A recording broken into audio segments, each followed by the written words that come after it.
Welcome to Unnumbered. I'm your host, Dr. Amy, lifestyle medical doctor, speaker, and coach. I'm here to remind you that you are unique, rare, and one of a kind, and so is your health.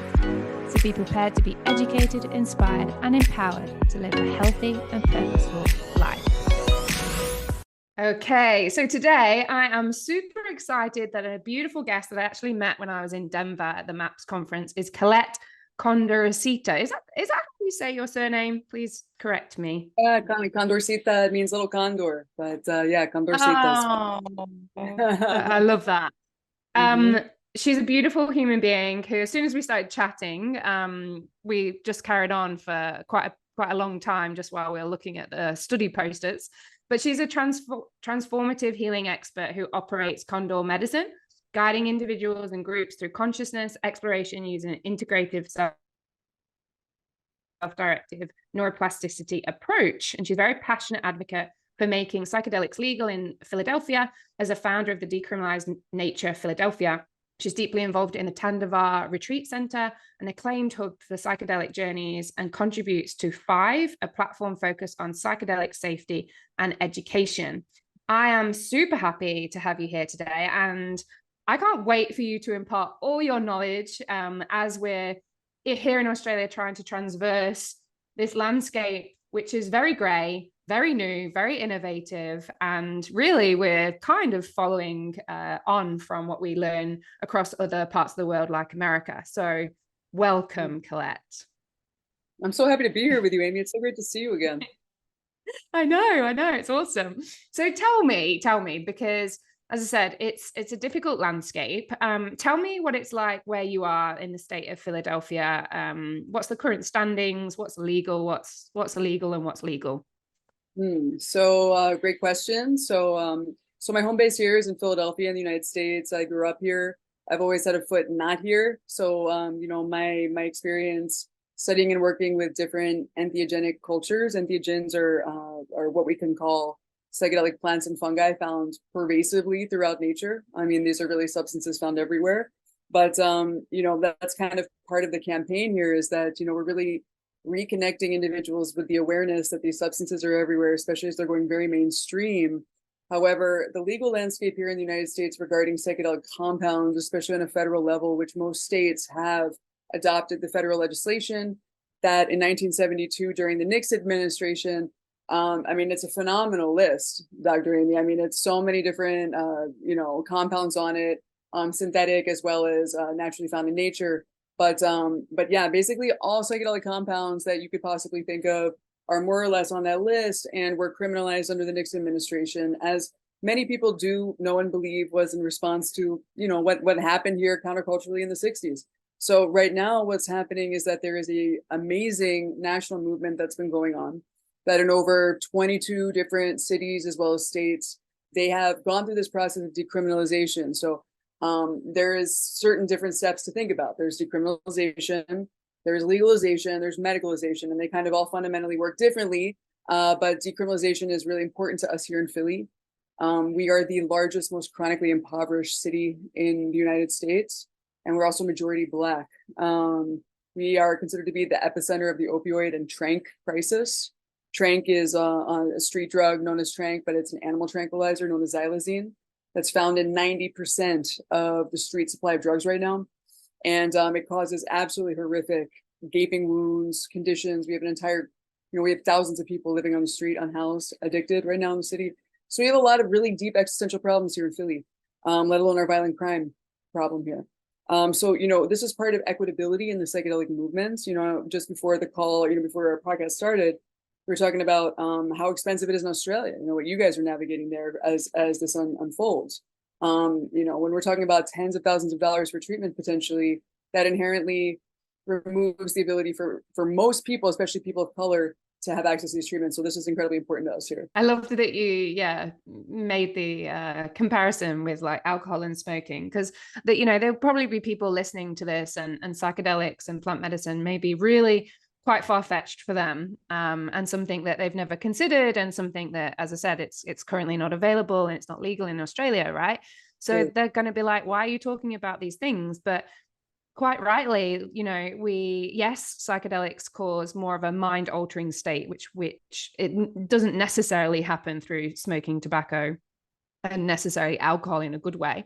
But we do know that smoking and alcohol and sugar and a bad Western diet and opioids have significant mortality and morbidity effects on our lives. And as you mentioned, there's a lot of incredibly great safety profiles for psychedelic medicines. And so, yeah, it's to question, how did we even get here? Like, how did we even get to a point where something that grew in the ground, not in a chemical lab from Mother Nature, got so restricted? It's quite infuriating, really, isn't it? So yeah, thank you for pointing that out. Yes, it's very infuriating. And again, it's like that same process of like, how are we integrating these things? This is a weird moment, and it'll balance itself out at some point, I think. But it's really focusing on. And these tools are not for everyone. I'm by no means I'm saying that. And whenever I'm working with folks who come to me, who are looking to do psychedelic work, it's really like going through the process with them of risk reward benefit, personal family history, their history, like going through a lot of the harm reduction stuff. And when I first started working with psychedelics, I didn't do any of that. Like I didn't. And I think that those of us who've been in the movement for a long time, we've seen the errors of different things, of even our own experiences. Those of us who consult with companies, I'm involved in a couple different companies in the psychedelic space who are part of sharing, how to be able to create better structures with things. So it's all part of that, and it's all needed. Yeah, amazing. And you're part of the Tandava Retreat Center, which is kind of known for its 5-MeO DMT. Can you just give, again, this is illegal currently in Australia, but can you just give a bit of a background and understanding of what 5-MeO is, and what the experience is like, and what's its kind of transformative potential and benefits that some people have in legal countries, and hopefully one day in Australia? I'm part of a group of under Kaivalya. The Kaivalya Collective is the parent company, the parent organization.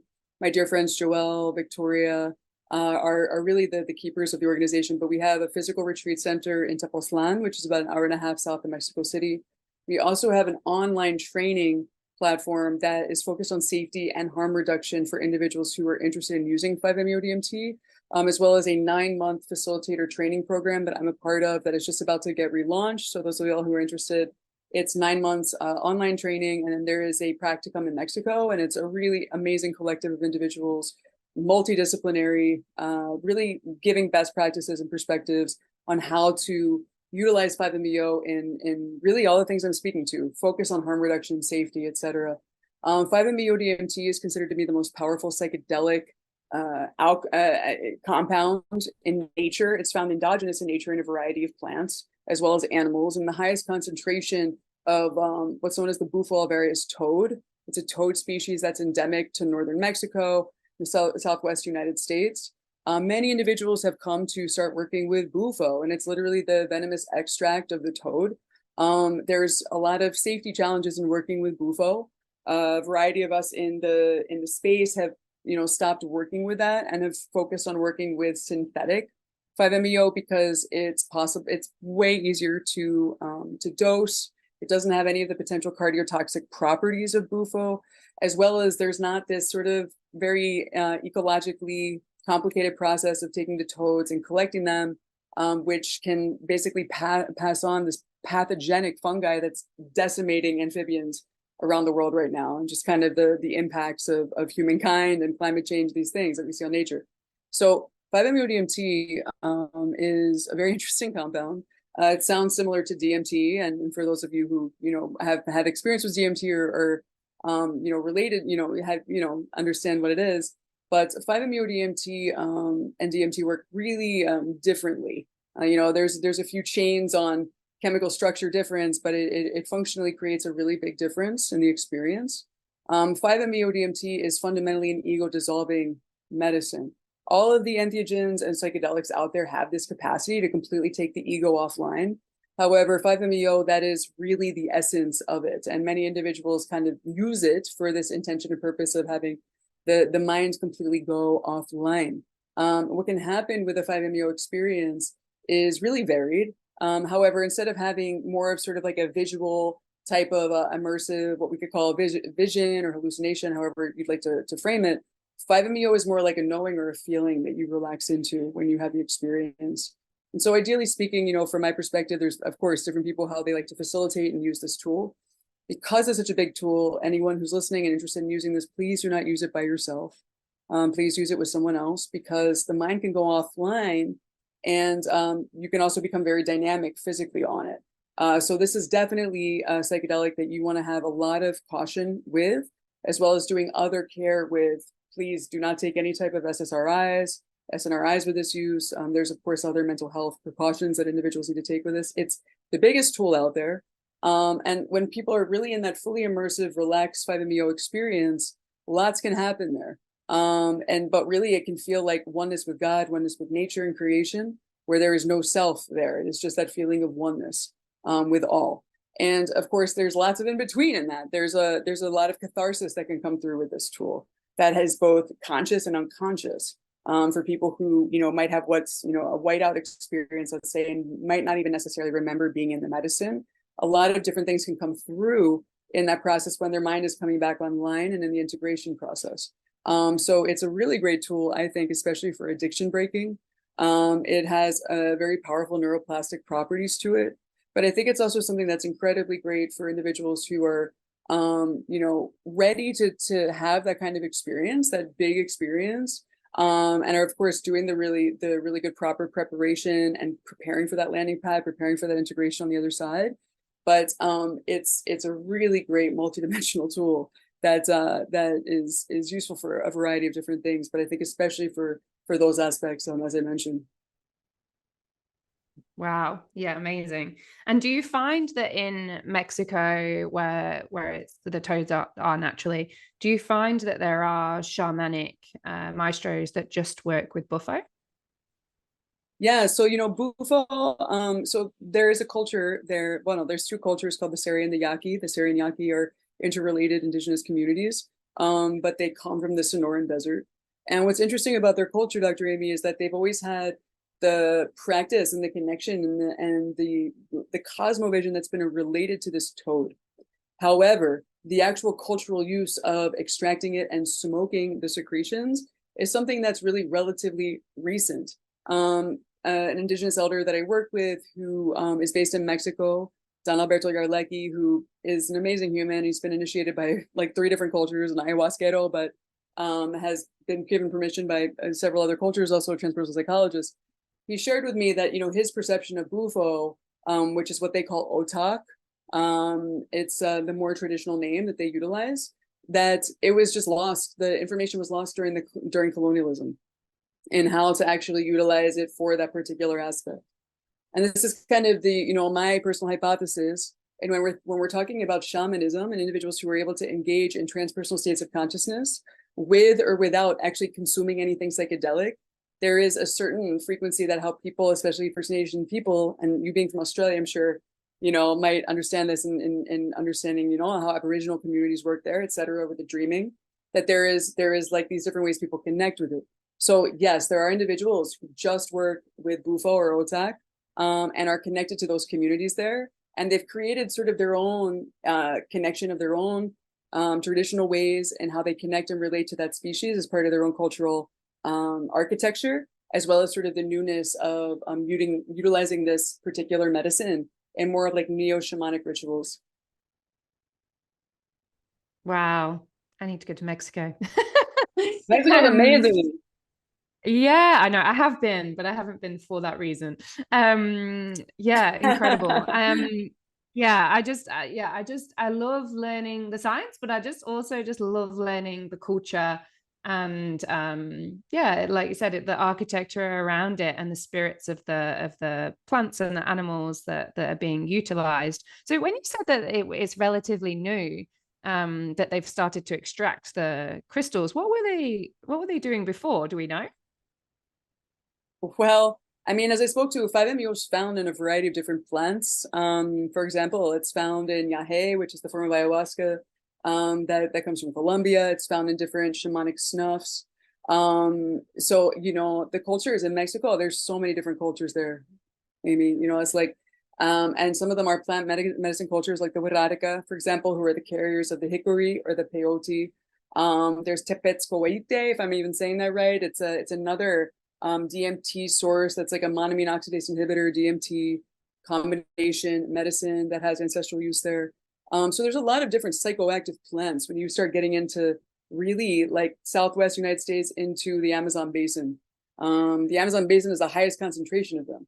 But with Bufo specifically, with Otak, there was a man whose pseudonym was Albert Most, who was a curious individual that I believe was it the 60s or 70s. Forgive me, y'all, if I'm getting the wrong dates, but he started, you know, kind of putting things together with, okay, wait, Bufo alvarius, the name, the species, okay, wait, it has this thing.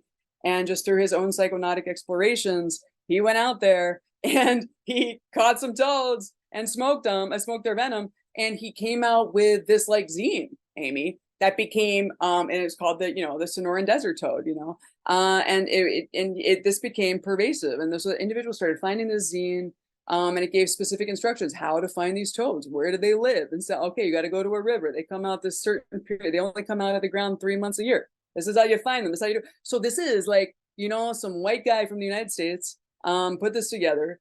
And then it reintegrated into this massive cultural phenomenon that we're seeing right now with 5-MeO use and Bufo alvarius use. But again, this is like the collective unconscious with these things that we're seeing emerge again. And how, you know, the tools have maybe been there and maybe people are just finding out about them for the first time, and et cetera. So it's very interesting. It's so interesting because, you know, I'm super interested in shamanic work and the history of medicine, and you kind of alluded to the fact that there is knowledge and there's wisdom, and there's sometimes knowledge are read through books and research and science, which is very straightforward thinking, but more lateral thinking and more intuitive ways. You know, before there was the written word and languages and books, you know, as you kind of just alluded to, there was an intuitive way of speaking to plants and to animals.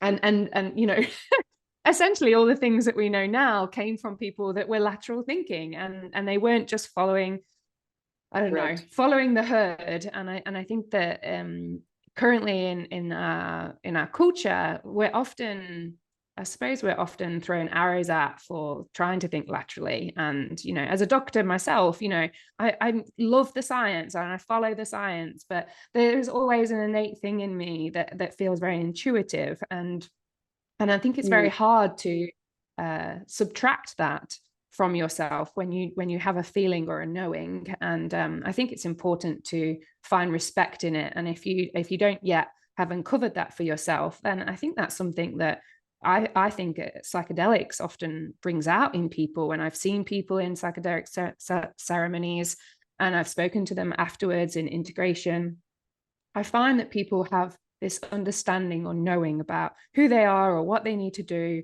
or things that they've had an insight of themselves and their shadow and all these different aspects that no other medical treatment that I know of gives.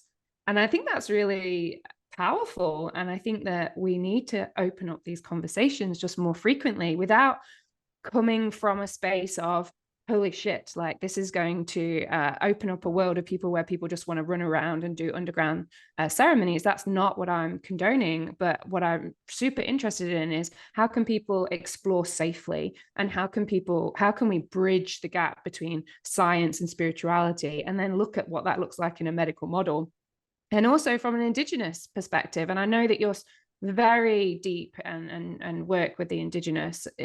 Please tell me a bit more about how you see the indigenous working with this space. And, you know, it was super interesting in Denver, seeing indigenous people there. And I think, did we have a conversation about how, you know, it was so expensive for the ticket, right? Did we have this conversation? So it was Probably. so expensive for a ticket. And I think this conversation was with you. And I believe you were saying to me, you know, how are we really representing indigenous cultures when the Right. ticket is so expensive? And really, we're talking about something that originated and they know the most, have the most wisdom and knowledge on it. So yeah, please share with me what your insights are about how we might be able to bridge indigenous people into the medicalization of psychedelics. Yeah, this is something that I think is really important because, and I was sharing about this with a psychologist yesterday who I'm working with about this concept of how the mind works on psychedelics for individuals that are, let's say, neurotypical, and let's just say that it's opening up what we consider the psychedelic framework of consciousness and relationship to our experience of life and nature. And I think that there's something fundamentally underneath the people just taking psychedelics to receive information from that, but that there's individuals that have more easily accessible connections to transpersonal states of consciousness with and without using psychedelics, let's say. And I think part of the psychedelic movement is inherently needs to better incorporate folks who are neurodivergent into the frameworks of how we're kind of dismantling a bit the pathology paradigm of mental health. It's not to say that it's not important to understand different neurocognitive phenomenon and people's experiences, et cetera.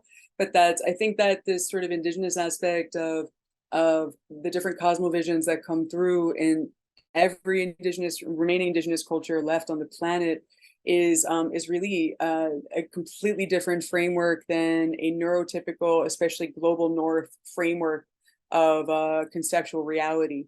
And that, you know, this has to be part of that framework of the integration. And this is something that is incredibly weird for, I think, a lot of people, you know, like indigenous people who work with psychotropic plants or fungi or animals are suddenly valued by the global north. This is something that hasn't happened in the entire colonial exchange. You know, these people have been undergoing genocide for hundreds and hundreds of years because of their cultural differences and the fact that they sit on a lot of beautiful resources that the global north has wanted to exploit, or colonialism has wanted to exploit.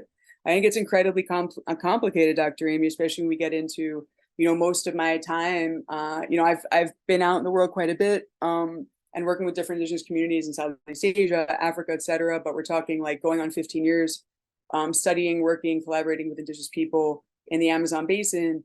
And for those of you who don't know, you know, the Amazon basin is really the most important ecological resource for the planet.